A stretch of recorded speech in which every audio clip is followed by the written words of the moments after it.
the screams, the energy in here is crazy.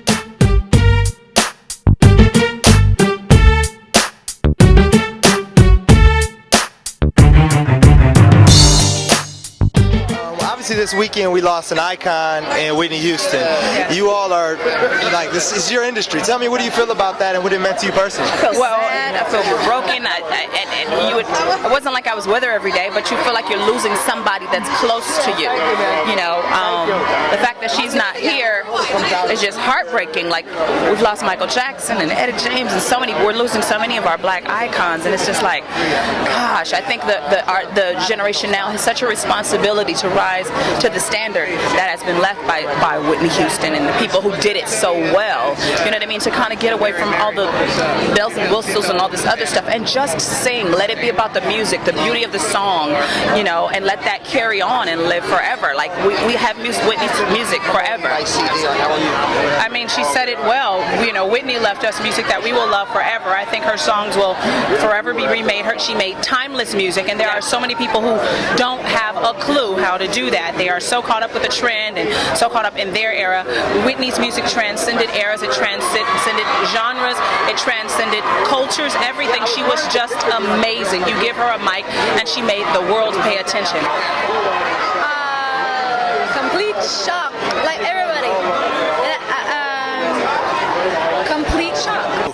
From Michael to Whitney, I personally knew her, personally worked with her, had a friendship with her, and one thing that I can say is that we've got to make sure that we're taking care of our celebrities, that we're just not pulling from their lives, that somebody, that they've got to have some no people in their lives. They've got to have some people that give them balance, because if everybody's enjoying the ride, somebody's got to be looking at the gas, and so when it gets on E, somebody's got to be able to say it's time to pull over. Oh, I was sad, just like everyone else. I had just seen her. She had just come to my last two concerts here in LA, and she wanted to come up and play, and I gave her the stick. She was hanging out with her daughter and having a really good time, so it's sad. You know, it's sad, but that's how I'm going to remember her, that happy moment that day.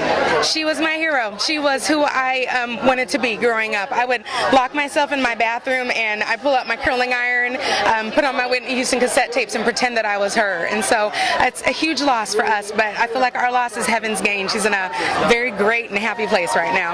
You know, it's a tragedy. I mean, every memory that I've had of Whitney has been a pretty pleasant one. My last encounter with her was in Singapore about a year and a half ago. We did a concert series called Live and Loud, and you know, I remember her just being on side stage, her and Bobby Christina, you know, just dancing to all the song. We were rocking the crowd, and she's like, "Hey, you gotta do that one day," you know. And we had a great conversation afterwards. She was a lot of fun, you know, a lot of jokes that night, and she came out, gave her A game. It was good. I mean, I pretty much like what everybody else is feeling. Just an emptiness, a void that will never be filled. I mean, there will only be one Whitney Houston. A talent like that comes around once in a lifetime, and I'm just honored and grateful that I lived to see it and experience it. I mean, she's a great loss. As I told some others, when I was in college, the church I played for, they had a fellowship with New Hope Baptist Church. One year they would come to Cincinnati, and one year Cincinnati would go there. I remember Whitney singing in the young adult choir, coming and just wrecking the church, and just was so amazing before she stepped into her career. So, you know, and I know her mom, Sister Houston, and my heart goes out for their family. I mean, I couldn't imagine what that feels like.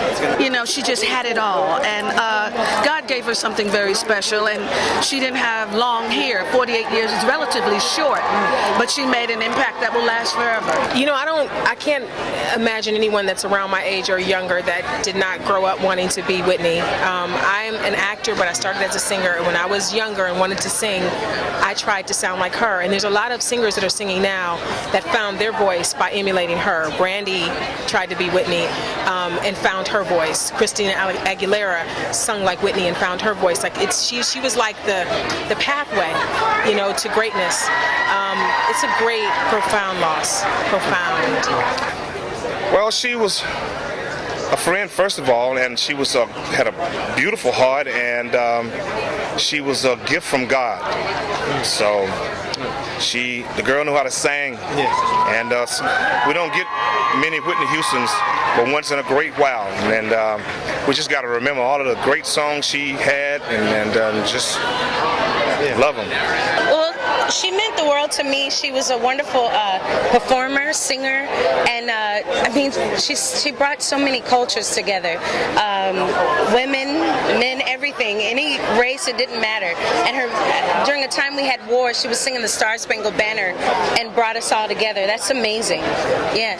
Her legacy should be remembered as that voice, yes, that established itself as the voice of all times.